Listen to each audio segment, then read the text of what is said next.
رب العالمین والصلاة والسلام علی سید الانبیاء والمرسلین اما بعد فاعوذ باللہ من الشیطان الرجیم بسم اللہ الرحمن الرحیم۔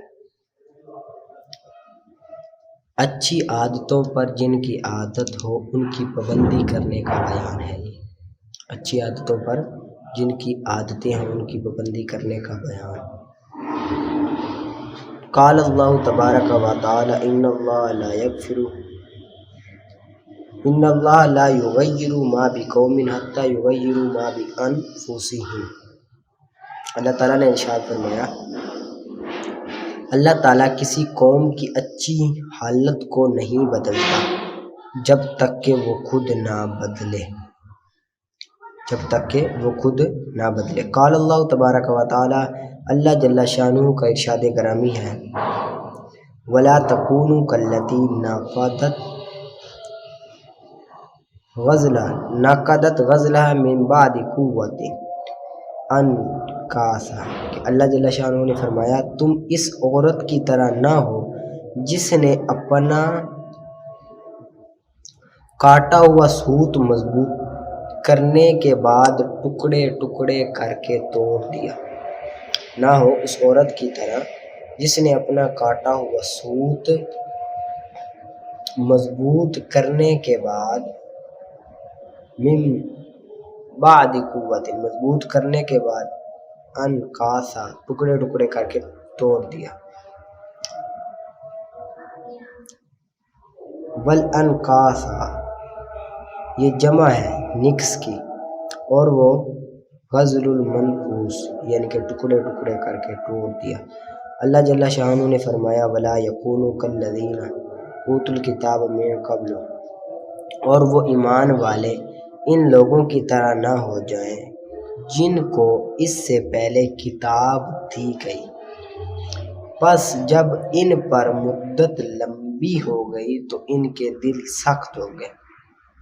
فَقَسَتْ قُلُوبُهُمْ ان کے دل سخت ہو گئے۔ اللہ تعالیٰ نے ارشاد فرمایا فَمَا رَأَوْهَا حَقَّ رِعَایَتِهَا پھر جیسا کہ ان کو نبھانا چاہیے تھا نبھا نہ سکے۔ وعن عبد اللہ بن عمرو بن عاص رضی اللہ تعالیٰ عنہ قال رسول اللہ صلی اللہ علیہ وآلہ وسلم یا عبد اللہ لا تقم مثل فلان۔ حضرت عبداللہ بن عمرو بن عاص رضی اللہ تعالیٰ عنہ سے روایت ہے کہ مجھ سے آپ صلی اللہ علیہ وسلم نے ارشاد فرمایا اے عبداللہ تم فلاں شخص کی طرح نہ ہونا۔ نہا رسول اللہ صلی اللہ علیہ وسلم فلاں شخص کی طرح نہ ہونا اے عبداللہ لا تقم مثل فلاں شخص کی طرح نہ ہونا کانا یقوم اللیلہ وہ رات کو قیام کیا کرتا ہے یعنی کہ تہجد پڑھتا ہے۔ فترک قیام اللیل پھر اس نے رات کے قیام کو چھوڑ دیا، پہلے کرتا تھا پھر چھوڑ دیا، یعنی کہ اچھی عادت جب ہو اس کو مضبوطی کے ساتھ پکڑ لیا جائے اس کو چھوڑا نہ جائے۔ آگے ملاقات کے وقت اچھی طرح بات کرنا اور خندہ پیشانی سے پیش آنا پسندیدہ عمل ہے۔ ملاقات کے وقت اچھی بات کرنا اور خندہ پیشانی سے پیش آنا یہ پسندیدہ عمل ہے۔ قال اللہ تبارک و تعالی وَاخْفِضْ جَنَاحَكَ لِلْمُؤْمِنِينَ اے نبی آپ اپنے بعض مومنوں کے لیے پست کر دیں، اپنے بازو مومنوں کے لیے پست کر دیں۔ آگے اللہ تعالی نے فرمایا وَلَوْ كُنْتَ اگر آپ تند خوار سخت دل ہوتے تو یقیناً آپ کے پاس سے بھاگ جاتے۔ اگر آپ فَظًّا غَلِيظَ الْقَلْبِ اگر سخت دل ہوتے تو آپ کے پاس سے بھاگ جاتے ٹھہرتے نہ۔ وعن عدی بن حاتم رضی اللہ تعالیٰ عنہ قال قال رسول اللہ صلی اللہ علیہ وسلم اتقوا النار ولو حضرت عدی بن حاتم رضی اللہ تعالیٰ عنہ سے روایت ہے کہ رسول صلی اللہ علیہ وسلم نے ارشاد فرمایا اتقوا النار بچو آگ سے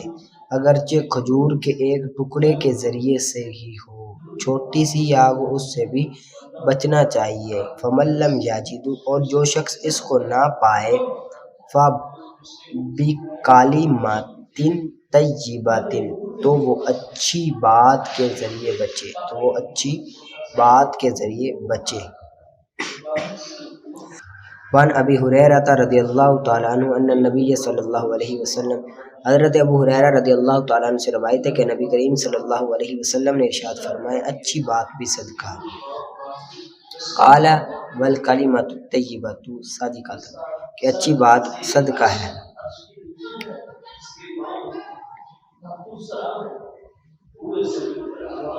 متفق علیہ، یہ حدیث ہے، یہ حدیث کا ایک ٹکڑا اور جو پوری کو پوری پہلے گزر چکی ہے، اور متفق علیہ اور حدیث کا ایک ٹکڑا اور جو پہلے لمبی ہے وہ گزر چکی ہے کہ اچھی بات بھی ایک صدقہ ہے۔ حضرت ابو ہریرہ رضی اللہ تعالیٰ عنہ سے روایت ہے کہ فرمایا رسول صلی اللہ علیہ وسلم نے مجھے ارشاد فرمایا کہ کسی نیک کام کو معمولی نہ سمجھو، کسی بھی نیک کام کو معمولی، اگرچہ تمہارا اپنے بھائی کو کھندہ پیشانی سے ملنا ہی ہو، اس کو بھی تم معمولی سی بات نہ سمجھو، بلکہ کیا سمجھو، اس کو بھی بہت بڑی بات سمجھنا چاہیے۔ ٹھیک ہے، اب نکالیں اصول الشاشی کا۔ وَلِهَذَا قَالَ ابو یوسف رحمہ اللہ، اور اسی وجہ سے فرمایا ابو یوسف رحمۃ اللہ علیہ نے کہ جب کہے مرد آتک عبدک انی بغیر شیء، کہ تو، یعنی کہ خلاصہ یہ ہے کہ ابو یوسف نے فرمایا کہ اگر کوئی بندہ کہہ دے کہ تو غلام کو آزاد کر بغیر کسی چیز کے لیے میری طرف سے بغیر کوئی پیسے وغیرہ لیے غلام کو آزاد کر دے، اگر وہ آگے سے کہہ دیتا میں نے آزاد کیا، تو یہ آزادی جو ہے یہ عامر کی طرف سے ہوگی، یعنی کہ کہنے والے کی طرف سے ثابت ہوگی، گویا کہ اس کا کلام بغیر شے یہ تقاضا کرتا ہے کہ پہلے اس کو مجھے ہبہ کر، بعد میں وکیل بن کر آزاد کر دے، یعنی کہ یہ اقتداء الناس ہے نا، اس نے یہ کہا کہ آزاد کر دے میری طرف سے بغیر کسی چیز کے لیے، اب اس کا یہ قول یہ ہے کہ پہلے مجھے ہبہ کر پھر میری طرف سے وکیل بن کے آزاد کر دے، یعنی کہ اب داکا ثم کن وکیلی، پہلے ہبہ کر پھر اس کے بعد کیا کر، آزاد کر دے میری طرف سے۔ اذا قال آتک عبدک انی بغیر شیء، فرمایا پس وہ کہے آتک تو میں نے آزاد کیا، تو واقع ہو جائے گی آزادی عامر سے، اور ہوگا یہ تقاضا کرنے والا ہبہ کے لیے اور وکیل، پہلے ہبہ کرے گا پھر وکیل بنائے گا۔ ولا یحتاج فیہ الی القبض، یہاں سے عبارت سوال مقدر کا جواب ہے۔ آپ نے ہبہ ثابت کیا، آپ نے کہا نا کہ پہلے ہبہ کرے گا بعد میں وہ آزادی واقع ہوگی، تو ہبے کے لیے قبضے کا ہونا ضروری ہے، جب قبضہ نہیں پایا گیا تو وہ آزاد غلام جو ہوا وہ عامر کی طرف آزاد نہ ہوگا بلکہ مامور کی طرف آزاد ہوگا، حکم دینے والے کی طرف سے آزاد نہ ہوگا بلکہ مامور جس کو حکم دیا گیا اس کی طرف سے وہ آزاد ہوگا۔ ٹھیک ہے، یعنی کہ نا زید نے نا عمر کو کہا کہ نا بغیر کسی پیسے لیے غلام اپنا آزاد کر دے، تو اب عمر نے آزاد کر دیا، امام یوسف فرماتے ہیں کہ یہ زید کی طرف سے ہی آزاد ہوگا، کہ پہلے عمر اس کا وکیل بنا ہبہ میں، بعد میں کیا ہوا، پہلے ہبہ کیا زید کو، بعد میں وکیل بن کر آزاد کر دیا۔ سائل نے سوال کیا کہ جو ہبہ ہوتا ہے اس میں قبضہ ہوتا ہے، قبضہ ہوا نہیں، تو لہٰذا یہ زید کی طرف سے آزاد نہیں ہوگا بلکہ عمر کی طرف سے ہی آزاد ہوگا، زید نے حکم دیا تھا، عامر ہے اس کی طرف سے آزاد نہیں ہوگا، مامور ہے کون، عمر، اس کی طرف سے ہی آزاد ہوگا۔ ٹھیک ہے، تو ہم کہتے ہیں، جواب اس کا دیتے ہیں کہ جس طرح بیع میں ایجاب و قبول کا ذکر آ گیا تھا نا، اسی طرح ہبے میں بھی ایجاب و قبول کا ذکر آ گیا ہے، جس طرح بیع میں ایجاب و قبول رکن ہے اسی طرح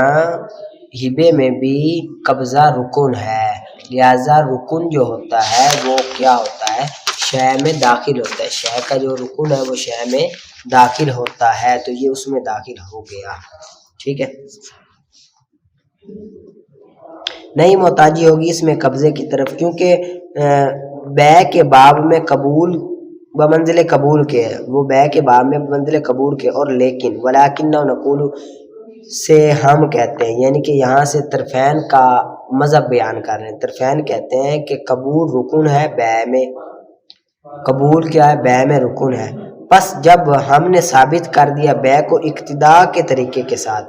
تو ہم نے ثابت کر دیا قبول کو ضرورتاً، قبول کو بھی ہم نے ثابت کر دیا، باخلاف قبضے کے ہبے کے بے میں، ہبے کے باب میں، پس بے شک نہیں ہے وہ رکن ہبے میں، لیکن حکم باقی ہوگا اقتدا کے طریقے کے ساتھ، حکم کرتے ہوئے قبضے کے ساتھ۔ یعنی کہ طرفین کہتے ہیں کہ بے میں ایجاب و قبول تو رکن ہے، لیکن ہبے میں قبضہ رکن نہیں ہے بلکہ شرط ہے، قبضہ رکن نہیں ہے بلکہ کیا ہے؟ شرط ہے۔ اور آپ نے پڑھا ہے کہ شے کی شرط شے سے خارج ہوتی ہے، شے کی شرط شے سے کیا ہوتی ہے؟ خارج ہوتی ہے، لہذا شے کی شرط شے سے کیا ہوتی ہے؟ خارج ہوتی ہے، لہذا ہبہ ہوا نہیں، قبضہ پایا نہیں گیا، تو وہ غلام عامر کی طرف سے آزاد نہیں ہوگا بلکہ مامور کی طرف سے آزاد ہوگا۔ وحکم المقتدا، مقتدا کا حکم بیان کر رہے ہیں۔ مقتدا کا حکم بے شک وہ ثابت ہوتا ہے ضرورت کے طریقے کے ساتھ، مقتدا کا حکم ثابت ہوتا ہے ضرورت کے طریقے کے ساتھ، پس بقدر ضرورت کے مقدر ہوگا، بقدر ضرورت کے ثابت ہوگا، بقدر ضرورت کے، یعنی کہ جتنی ضرورت ہوگی اتنا ہی حکم ثابت ہوگا، زیادہ ثابت نہیں ہوگا۔ اور اسی وجہ سے ہم کہتے ہیں جب کہے مرد انت طالقن، میں نے تجھے طلاق دی، اور نیت اس کے ساتھ 3 طلاقوں کی کر لے تو صحیح نہیں ہے، صحیح نہیں ہے۔ کیوں صحیح نہیں ہے؟ کہ انت طالقن کا معنی صحیح کرنے کے لیے ہم نے نا عبارت مقدر نکالی، زیادتی کرنی پڑی نا عبارت میں، لہٰذا یہ ضرورت ہے، تو ایک طلاق سے ضرورت پوری ہو رہی ہے، ہم نے انت طالقن کے معنی کو صحیح کرنے کے لیے عبارت نکالی، عبارت کی زیادتی کرنی پڑی، عبارت کی جو زیادتی کی یہ ضرورت ہے۔ اب ضرورت ایک طلاق سے پوری ہو رہی ہے، ایک طلاق سے ضرورت پوری ہو جائے گی، 3 کی نیت کرے تو طلاق واقعی نہیں ہوگی، 3 کی نیت کرے گا تو طلاق واقعی نہیں ہوگی انت طالقن سے کہنے سے، کیونکہ یہاں پر عبارت کو معذوف ماننے کی ضرورت پڑتی ہے، اور ضرورت 1 سے پوری ہو رہی ہے، 3 کی ضرورت ہی نہیں ہے، تو 3 کو کرے گا تو پھر ہوگی نہیں طلاق، ٹھیک ہے۔ کیونکہ طلاق مقدر ہے مذکورہ اقتدا کے طریقے کے ساتھ، اقتدا کے طریقے کے ساتھ، پر مقدر ہوگی بقدر ضرورت کے، اور ضرورت اٹھ جاتی ہے 1 کے ساتھ، یعنی کہ ضرورت پوری ہو جاتی ہے 1 کے ساتھ، پس مقدر مانیں گے مذکور کو 1 ہی کے حق میں، 1 کے حق میں ہم مقدر مانیں گے، زیادہ کے حق میں ہم مقدر نہیں مانیں گے، کیونکہ 1 سے پوری ہو رہی ہے، ٹھیک ہے۔ آگے نکالیں آپ قدوری کنز الدقائق کا، ولو تزوج هذا العبد او على هذا الالف، اور اگر شادی کرے عورت سے اس غلام پر یا اس 1000 پر، تو حکم مہر مثلی کا ہوگا، حکم مہر مثلی کا ہوگا۔ اور اسی طرح جب اس نے شادی کی اس غلام پر یا اس غلام پر اور ان میں سے اوکس ہو تو حکم مہر مثلی کا ہوگا، یعنی کہ ایک مرد ہے وہ عورت سے شادی کرتا ہے، سامنے 2 غلام کھڑے ہیں، وہ کہتا ہے کہ اس غلام پر میں شادی کرتا ہوں تجھ سے، مہر یہ ہوگا، تو مہر مثلی ادا کرنا پڑے گا، کیا ہوگا؟ مہر مثلی ادا کرنا پڑے گا، کیونکہ معین نہیں کیا ہے، ہو سکتا ہے ایک غلام اچھا ہو ایک غلام برا ہو، ایک غلام اچھا ہو ایک برا ہو، تو مرد کہے کہ میں برا دیتا ہوں، عورت کہے کہ میں اچھا لیتی ہوں، تو اسی وجہ سے مہر مثلی ادا کرے گا، ٹھیک ہے۔ اور اسی طرح ایک غلام اچھا ہو ایک برا ہوئی، اور فرض پر یا حمار